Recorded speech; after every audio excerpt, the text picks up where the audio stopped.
These are Maniac Mitts. They were actually used in Bedlam Hospital because the maniac, alone in his cell, would be visited by demons. To get rid of him, he didn't want to see him, so he'd gouge his eyes out. He didn't want to hear him, so he'd rip his ears off. That's why these were invented, to protect that guy from himself. Now, folks, in the mid-1880s, hold on.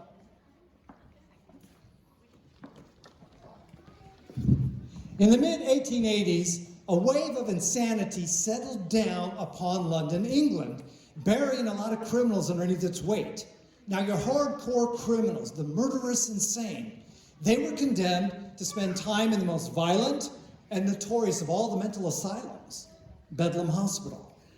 Bedlam Hospital was so notorious that even to this day, 100 years later, the word Bedlam still means riotous, chaotic, absolutely out of control. Now, the hardcores, they were condemned to their own special cells alone 23 hours out of the day.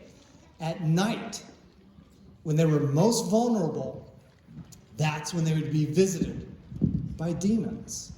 Now, the demons were not real to you or to me, but to him, they were so real that he could see them coming through the ceiling to get him.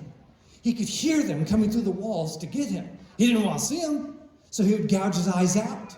He didn't want to hear them, so he would rip his ears off of his head, all with his bare hands. Well, the doctors had a major problem.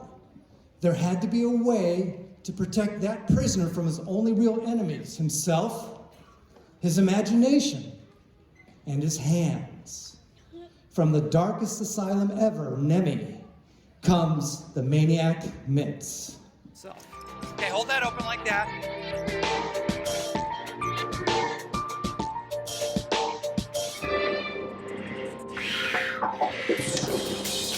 Okay, stand back.